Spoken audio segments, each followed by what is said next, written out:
Oke. Assalamualaikum warahmatullahi wabarakatuh. Waalaikumsalam warahmatullahi wabarakatuh. Selamat siang Bu Dewi. Siang Bu Dwi. Bagaimana nih kabarnya nih? Baik, luar biasa. Kayaknya dari melihat pancaran wajahnya sepertinya sudah mempersiapkan secara matang nih nanti observasi pembelajarannya. Insya Allah. Saya semakin penasaran ingin melihat observasinya pembelajaran Bu Dewi nantinya. Siap. Begini Bu Dewi, mungkin saya sedikit ada beberapa pertanyaan. Mohon izin Bu Dewi mengajukan pertanyaan. Mungkin ada 5 pertanyaan yang ingin saya sampaikan dalam melaksanakan pra-observasi tentunya sebelum saya akan melakukan supervisi pembelajarannya Bu Dewi. Kita mulai Bu Dewi, sudah siap? Siap. Ya, oke. Yang pertama, kira-kira tujuan pembelajaran apa nih yang ingin dicapai Bu Dewi dalam pembelajaran nanti? Baik, terima kasih Bu Dwi atas pertanyaannya. Berkaitan dengan tujuan pembelajaran yang akan saya berikan atau yang akan bersama-sama kita tuju di kelas 8 ini adalah pembelajaran seni tari. Dan saya harapannya siswa itu memahami berkaitan dengan teori seni tari, baik itu bentuk tari, jenis tari, nilai tari, fungsi tari. Dan kita pada kesempatan kali ini nanti akan belajar berkaitan dengan tari tradisi. Lalu yang kedua adalah berkaitan dengan praktik. Nah, saya harapannya siswa itu bisa mempraktikkan tari yang sudah mereka cari sendiri, tari tradisi ya. Kita kan memberikan ruang lingkup yaitu tari tradisi agar siswa itu bisa memberikan keberagaman tari tradisi yang ada di Indonesia khususnya. Lalu yang ketiga adalah mengajak siswa berpikir kritis bahwa kalau misalnya dia menikmati sebuah tarian baik itu di YouTube atau mungkin secara langsung, dia tidak hanya menjadi penikmat, tapi dia bisa menentukan bahwa oh itu tari berkelompok, oh itu tari berpasangan dan lain sebagainya. Baik Bu Dewi, luar biasa nih penjelasannya. Jadi nanti kira-kira tujuan pembelajarannya yang ingin dicapai Bu Dewi adalah bagaimana nanti siswa itu dapat memahami ya, memahami. Jadi pengenalan tentang seni tari ya, pengenalan seni tari dari seni tradisional, kemudian seni tradisional modern gitu. Setelah mengadakan pengenalan, mungkin diajak anak untuk aksi nyatanya ya, dalam bentuk praktek. Kemudian anak diajak untuk berdiskusi ya, tentunya dalam meningkatkan anak itu bisa berpikir secara kritis gitu. Sangat luar biasa Bu Dewi, sangat penasaran sekali nih saya ingin melihat observasi pembelajarannya Bu Dewi. Lanjut yang kedua Bu Dewi, area pengembangan apa nih yang ingin dicapai Bu Dewi dalam pembelajaran nanti?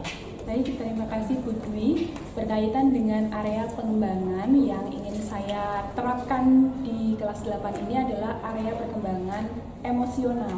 Dikarenakan saya ingin siswa saya mengikuti pembelajaran seni tari itu tumbuh emosi bahagia, emosi senang, emosi happy, dan tentunya diharapkan dengan ide-ide kreatifnya itu. Oke, berarti dalam pembelajaran ini Bu Dewi lebih mengspesifikasikan area pengembangan itu ke emosionalnya siswa gitu, ke arah diferensiasinya ya, ya ke arah emosionalnya, kemudian ke arah diferensiasinya gitu ya. Oke, luar biasa Bu Dewi. Kemudian yang ketiga, rancangan pembelajaran apa nih yang kira-kira digunakan Bu Dewi? Bisa lewat dari strateginya, kemudian bisa lewat modelnya, metode pembelajarannya itu kira-kira seperti apa nih rancangannya ini? Baik, terima kasih Bu Dwi. Kita bahas satu-satu dulu ya. Oke, Bu Dewi. Kalau berkaitan dengan metode, nanti di kelas kita menggunakan metode demonstrasi. Dikarenakan siswa itu tidak dapat langsung bisa. Dia harus memiliki sebuah atau seorang contoh, baik itu contohnya guru ataupun media lainnya. Diusahakan memang guru ya yang dijadikan sebuah contoh. Lalu berkaitan dengan strategi, nanti kita menggunakan strategi diskusi identifikasi. Jadi nanti siswa itu kita beri sebuah topik dulu, topik pembelajaran nih, nanti mereka bisa mencari, menemukan, dan nanti mereka juga menyampaikan terlebih dahulu hasil identifikasinya tersebut. Lalu berkaitan dengan strategi ya, strateginya nanti kita menggunakan project based learning ya, karena itu sudah menjadi andalan kami guru-guru yang harus praktik gitu. Oke, berarti nanti strateginya adalah yang digunakan Bu Dewi dalam pembelajaran itu ya project PBL ya gitu. Kemudian modelnya adalah demonstrasi. Nah, itu baik, luar biasa. Yang keempat nih Bu Dewi, kira-kira bagaimana nih media yang akan digunakan dalam pembelajaran Bu Dewi nanti ini? Medianya gitu. Berkaitan dengan media, nah nanti mungkin kita akan memanfaatkan alat-alat yang ada di sana ya, alat-alat yang ada di kelas, dan nanti kita juga turut menjadi aktor di situ, jadi tidak hanya kita menampilkan YouTube saja, tapi nanti kita bagi beberapa kelompok mungkin, dan nanti kita contohkan dulu untuk gurunya, lalu kita lihat dulu siapa-siapa yang berpotensi bisa menjadi leader di kelompok tersebut. Nah nanti dialah yang menjadi objek yang bisa diikuti oleh teman-temannya. Menarik sekali nih, jadi kayak aksinya luar biasa ya, karena anak dituntut untuk menunjukkan bakatnya ya dalam bentuk tarian ya nanti ya, di mana anak itu dituntut menjadi objeknya di situ, walaupun tetap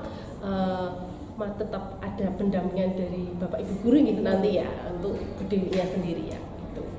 Ini yang terakhir Bu Dewi, nggak sabar nih saya, kira-kira kapan nih ya observasi pembelajaran yang ingin saya lihat nih, kira-kira harinya kapan, kelasnya kapan, dan jam berapa nih saya ingin menyaksikan pembelajarannya Bu Dewi. Baik, terima kasih Bu Dwi atas antusiasnya untuk menjadi penilai saya di dalam kelas. Saya akan melaksanakan pembelajaran tersebut hari Selasa tanggal 10 Oktober 2023. Saksikan di kelas-kelas terdekat Anda. Wah, saya juga sangat penasaran nih Bu Dewi ini. Terima kasih Bu Dewi. Bu Dewi, tadi setelah kita melakukan praobservasi, nanti tentunya setelah praobservasi nanti saya akan berkunjung nih melihat pembelajaran Bu Dewi. Kemudian saya akan melihat dan mencatat hal-hal yang terjadi di kelas nanti. Setelah saya melakukan observasi pembelajaran, nanti kita akan melakukan percakapan terakhir nih Bu Dewi. Maaf nih, minta waktunya lagi nih. Yaitu nanti akan mengadakan pasca observasi. Tentunya nanti akan didampingi oleh pengajar praktek saya untuk melihat pasca observasinya nanti setelah melakukan supervisi atau observasi dengan Bu Dewi. Sebelum kita akhiri nih, yang ingin saya sampaikan, kira-kira nih Bu Dewi, setelah kita melakukan praobservasi dari percakapan hari ini, refleksi apa yang Bu Dewi dapatkan dari percakapan hari ini? Refleksi percakapan kita sekarang ini ya, berkaitan dengan pembicaraan kita Bu Dwi yang sudah panjenengan pandu juga, itu cukup memberikan wawasan baru kepada saya berkaitan dengan metode, strategi, atau mungkin hal-hal yang harus dipersiapkan di dalam kelas. Nah itu salah satu menjadi refleksi bagi saya, bahwasanya ternyata metode itu banyak sekali yang mungkin belum pernah saya coba, dan mungkin akan saya eksperimenkan kepada anak-anak agar mereka juga tidak bosan dengan metode-metode tertentu yang mungkin itu sudah sering digunakan oleh Bapak Ibu guru yang lain. Tentunya ini kita sama-sama belajar ya Bu Dewi ya, kita bagaimana caranya mengembangkan pembelajaran ini biar murid itu, siswa itu tertarik dengan materi yang kita sampaikan, bagaimana apa yang kita implementasikan kepada anak itu nyampe kepada siswa tersebut, gitu ya Bu Dewi. Betul, Terima kasih Bu Dewi atas waktunya, sudah berbagi pengalaman ini, sudah mengganggu waktunya. Sebelumnya saya mengucapkan terima kasih, mohon maaf apabila ada tutur kata saya yang kurang pas ya. terima kasih Bu Dewi. Sama-sama, Saya Bu tunggu Dewi. ya observasinya. Iya, terima Saya kasih. penasaran nih Bu Dewi. Terima kasih. Fungsi tari tradisi. Sebelumnya kalian pasti sudah tahu ya, sudah pernah mengapresiasi sebuah penampilan tari. Biasanya kalian mengapresiasi atau melihat tarian itu di mana? Pentas satu. Terus yang lain? Karnaval. Ya, oke. Selanjutnya? Di mana acara ada? Nama tarinya apa coba? Yang kalian asli melihat, jangan yang ada di buku. Kalau di buku itu memang ada tari untuk upacara ada. Tapi yang pernah kalian lihat secara langsung, selain di pentas dan karnaval. Kalau karnaval mungkin tadi Marta menyampaikan karnaval itu mungkin kostumnya ya. Kostumnya ya itu nggak apa-apa. Tapi yang pure mereka penarinya bernari. Gimana? David coba. Masa nggak pernah lihat orang nari? Pernah? Pernah ya pasti ya? Iya. Lihatnya gimana? Di TV. Yo nggak apa-apa. Kan kita mengapresiasi itu bisa melalui media apa? Selain Marva, David, di mana lagi kalian pernah melihat tarian? Sekolah ya. Jadi jawaban dari teman-teman kalian itu sudah mewakili ya bahwasannya tarian itu bisa dilihat di manapun ya, termasuk di sekolah, di tempat-tempat yang sering kita jangkau, yang bisa kita datangi itu pasti ada penampilan sebuah tarian. Nah, sebelumnya hari ini kalian suasana hatinya bagaimana? Aja. Ini ada 3. Yang ini, yang itu, apa? Yang paling ini? Yang mana? Yang ini, yang itu, apa? Yang paling ini? Yang itu. Yang itu. Nah ini ya. Terus ada yang lagi suasana hatinya mana? Gak ada ya? Terus ya mungkin kurang bersemangat tadi tidak sarapan, ada? Berarti untuk tempat duduknya seperti ini, apakah nyaman? Tidak. Maka dari itu silakan bentuk mungkin mejanya bisa dikawinkan atau silakan. Yuk nomor 1 mejanya dinyamankan kursi.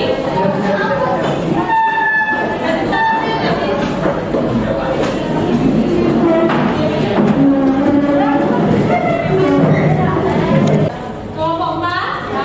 Oke. Nah, ini saya sudah menyiapkan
saya mengganggu waktu ruang Bu Dewi lagi ya Ibu ya.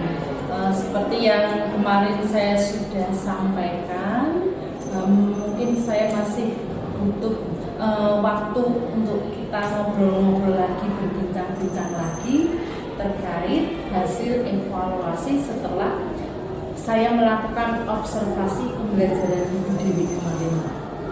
Kemarin kita sudah melaksanakan pra-observasi, kemudian saya juga sudah mengamati pembelajaran Bu Dewi dari awal sampai selesai dan cukup memuaskan bagi saya dan sudah cukup masuk pada skala sempurna.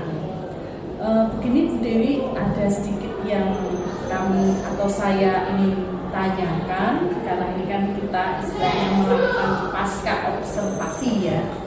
Jadi ada sedikit pertanyaan. Setelah Bu Dewi melakukan pembelajaran kemarin, bagaimana perasaan Bu Dewi setelah melakukan pembelajaran? Baik, terima kasih Bu Dwi atas pertanyaan yang luar biasa. Berkaitan dengan perasaan saya pada saat mengajar di kelas 8I, hari itu sangat bahagia. Moodnya anak-anak juga bagus karena sebelumnya saya tanyain terlebih dahulu bagaimana kabarnya hari ini, lalu saya menampilkan sebuah emoticon, lalu anak-anak itu bisa mempresentasikan sendiri perasaannya dengan mengangkat tangan. Jadi ada yang sedih, ada yang bahagia, ada mungkin yang sedang marah. Akan tetapi saya beri penguatan bahwasanya kita di sekolah berangkat dari pagi tujuannya belajar. Maka dari itu hilangkan perasaan-perasaan apapun yang muncul dari rumah jangan dibawa ke sekolah, karena kita di sini mengosongkan gelasnya agar semuanya bisa terisi ilmu. Maka hilangkan emosi-emosi negatif dari rumah. Jadi perasaan pada pembelajaran hari itu sangat bahagia, menyenangkan, dan anak-anak bisa diajak bekerja sama dengan baik. Baik, betul yang disampaikan Bu Dewi. Kemarin juga saya ketika mengamati pembelajaran Bu Dewi, itu saya juga ikut tenggelam dalam suasana pembelajaran Bu Dewi. Bu Dewi yang penuh dengan semangat, kemudian anak menjadi antusias dalam pembelajaran Bu Dewi karena Bu Dewi menyampaikannya dengan penuh semangat. Apalagi yang awal pembelajarannya Bu Dewi itu Bu Dewi menyampaikan atau melakukan emosi sosialnya anak, yaitu dengan menampilkan emotikan ya, kemudian menanyakan bagaimana nih perasaannya atau bagaimana nih kondisinya dalam sedih apa hari ini sedang sedih atau marah. Betul ya Bu Dewi? Betul, sangat luar biasa itu karena itu juga salah satu daya tarik bagaimana kita mengendalikan anak dalam pembelajaran, mengkondisikan anak itu dalam kondisi harus siap ya, gitu ya Bu Dewi. Ini luar biasa itu kemarin pembelajaran. Saya seperti kayak dihipnotis nih dalam pembelajarannya Bu Dewi. Betul-betul sangat-sangat saya sampai terpukau dari awal sampai terakhir karena Bu Dewi itu karena di depan anak sudah antusias, sepertinya seakan-akan menanti untuk pembelajaran Bu Dewi itu segera dimulai. Luar biasa Bu Dewi. Kemudian setelah perasaannya ini, adakah kesulitan dalam pembelajaran yang Bu Dewi lakukan? Adakah kesulitannya? Baik, terima kasih Bu Dwi atas pertanyaan yang kedua. Berkaitan dengan kesulitan, saya merasakan ada, tapi tidak banyak dan itu dapat disolusikan, dapat saya atasi di dalam kelas, tentunya bersama anak-anak, melibatkan anak-anak. Yang mana berkaitan dengan materi, karena materi kelas 8 seni budaya ini adalah tari tradisional, yang mana kita sering mempermasalahkan berkaitan dengan gender.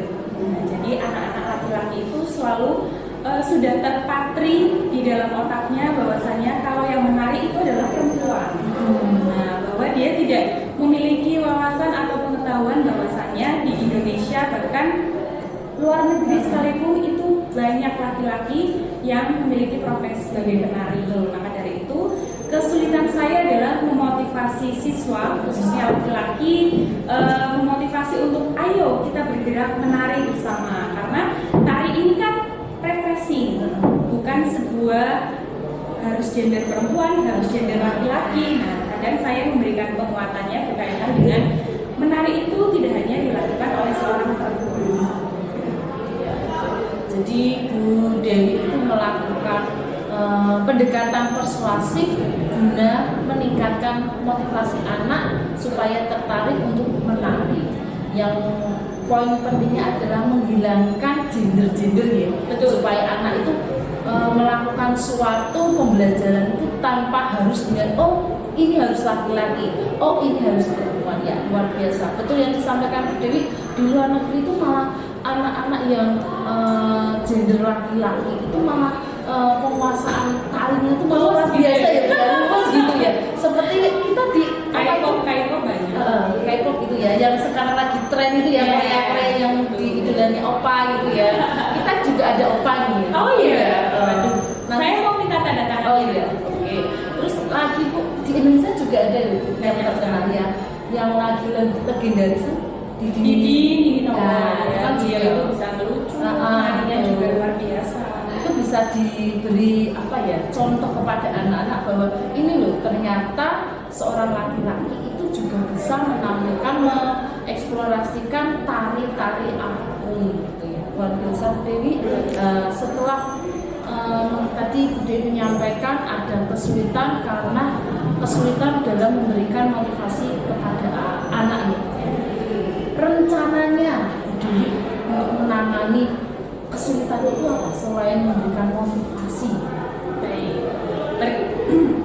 Berkaitan dengan rencana, yang mana rencana itu sudah terrealisasi ya Bu Dwi di dalam kelas bersama anak-anak. Saya itu membuat beberapa kelompok kecil, yang mana di dalam kelompok tersebut ada seorang leader atau yang bisa dijadikan anak-anak dalam kelompoknya itu sebagai role model, yang mana anak itu memiliki keunggulan yaitu bisa tari.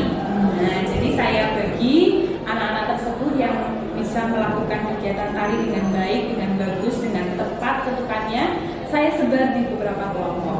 Nah, dia sebagai leader di kelompok tersebut. Jadi selain hanya motivasi penyemangat, tapi saya menghadirkan tokohnya yang bisa menari juga. Selain saya juga ikut membimbing.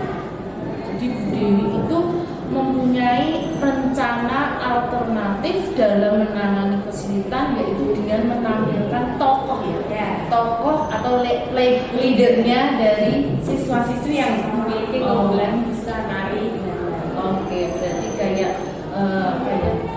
apa namanya tokoh idolanya ya, tokoh idolanya. Ini loh tokoh idolanya supaya mancing anak itu supaya lebih mendalami semangat dalam pembelajaran tari. Oke, Bu Dewi. Kemudian itu kesulitannya, kemudian alternatifnya sudah. Itu kesulitan menurut pandangan Bu Dewi. Iya. Menurut Bu Dewi, kesulitan apa nih yang dialami siswa dalam pembelajaran Bu Dewi, khususnya untuk materi Bu Dewi yang dialami siswa? Baik, terima kasih Bu Dwi. Berkaitan dengan kesulitan dari sisi siswa ya, berkaitan dengan hal itu, siswa itu terkadang mengeluh berkaitan dengan waktu. Mereka itu selalu mengeluhkan, kami tidak memiliki waktu untuk latihan karena kami di sekolah itu tidak bisa berlama-lama karena transportasi kami itu tidak pribadi, kita menggunakan kendaraan umum atau mungkin diantar, yang mana rumahnya kita juga ada yang dekat, ada yang jauh. Jadi mereka itu selalu mengeluhkan waktu berkaitan dengan latihan. Jadi kesulitan yang dialami siswa itu manakala siswa itu mencari waktu untuk latihan dengan teman-temannya gitu ya. Itu yang pertama waktu, kemudian yang kedua dengan kondisi rumah teman-temannya yang jauh rata-rata berbeda-beda. Gitu ya. Ini terus cara menanggulanginya bagaimana nih Bu Dewi supaya kegiatan dari siswa itu yang mengalami kesulitan itu bisa teratasi dan pembelajarannya juga tercapai? Saya memaksimalkan di jam pelajaran karena saya tidak ingin mengganggu waktu anak, yang mana anak juga mungkin di rumah hanya sebentar ya, dan orang tua kadang tidak begitu percaya dengan anaknya yang pulang begitu larut sore. Maka dari itu saya memaksimalkan pembelajaran dan saya kadang mencari tempat-tempat yang luas begitu, karena di dalam kelas itu anak merasa terbatas geraknya. Jadi saya memberikan solusi, ayo kita latihan di luar saja, kita cari ruang yang lebih besar, kita maksimalkan pembelajaran hari ini dengan terus praktik. Berarti Bu Dewi itu mencari waktu ya, waktu di ketika pembelajarannya. Pelajaran saya. Oh, itu pembelajaran tetapi di luar kelas. Ya. Supaya anak itu lebih semangat lagi ya. Kalau kondisi di luar pembelajaran karena tadi ya mengalami kesulitan itu ya. Jadi diambil sela-sela waktu pembelajaran seni budaya. Ya, di saat pembelajaran itu kita keluar kelas, kita maksimalkan betul jam tersebut. Berapa jam tuh Bu setiap pembelajaran seni budaya? Untuk seni budaya 3 JP, akan tetapi 1 JP digunakan untuk keilmuan. Oh, Gitu, kami hanya memiliki sisa 2 jam pelajaran. Jadi bisa teratasi ya dari waktu itu yang sudah disiapkan. Oke. Kemudian Bu Dewi dari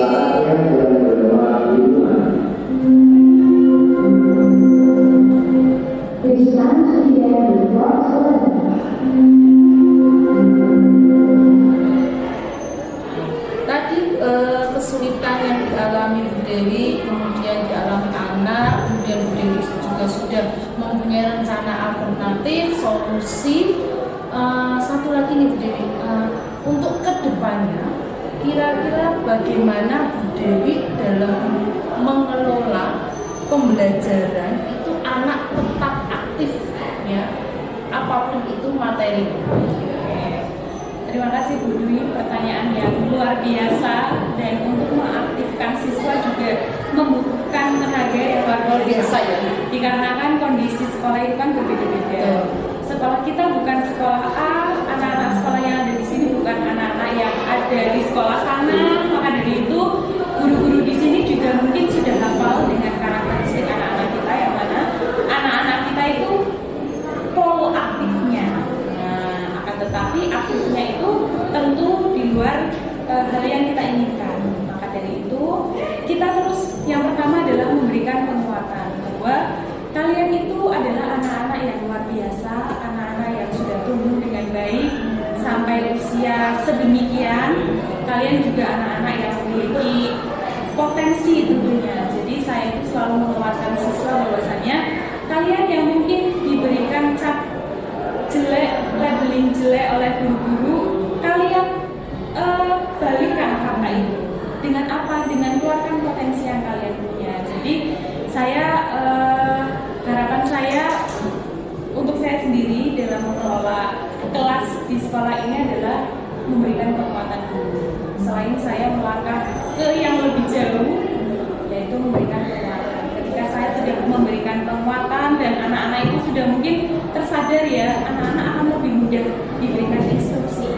Kalau menurut saya sih. Jadi kita dalami dulu emosi anak-anak, lalu kita bawa ke materi pelajaran. Saya merasa dengan hal tersebut anak-anak itu lebih mudah diberikan instruksi. Tinimbang kita langsung masuk, Assalamualaikum warahmatullahi wabarakatuh, ya kita belajar ini, kita sekarang lakukan ini. Itu anak-anak sangat susah. Iya. Ibarat batu itu masih sangat keras. Iya, betul. Masih sangat keras. Dan ya itu saya ingin lebih memberikan penguatan agar siswa itu bisa lebih mudah. Jadi tetap ingin menggunakan yaitu pendekatan dengan emosi sosial anaknya supaya mudah untuk mengkondisikan anak sebelum memberikan materi. Pendampingan khusus ya, supaya anak dengan pendampingan khusus akan lebih mudah kita memberikan pembelajaran atau instruksi pada anak. Meskipun tidak memungkinkan kita marah ya, saja, tapi kita harus mengalahkan marah itu dengan kita harus paham bahwa anak SMP fase D ya, kalau nggak salah, kalau saya keliru dikoreksi, itu mereka masih tergolong anak-anak. Jadi kita harus memposisikan pada saat kita SMP kita yang kita butuhkan itu sebenarnya apa. Luar biasa Bu Dewi. Mudah-mudahan apa yang sudah direncanakan Bu Dewi untuk kedepannya akan terrealisasikan dengan baik. Semoga Bu Dewi kedepannya juga sukses, kedepannya kita tetap harus semangat untuk mencerdaskan anak bangsa. Luar biasa. Terima kasih Bu Dewi atas waktunya. Mohon maaf apabila ada untuk kata saya yang kurang berkenan dari Bu Dewi. Sekali lagi saya mengucapkan terima kasih. Sama-sama. Besok kita sharing-sharing lagi nih Bu Dewi ya. Barangkali sama-sama belajar untuk meningkatkan proses pembelajaran kita ke depan. Terima kasih Bu Dewi.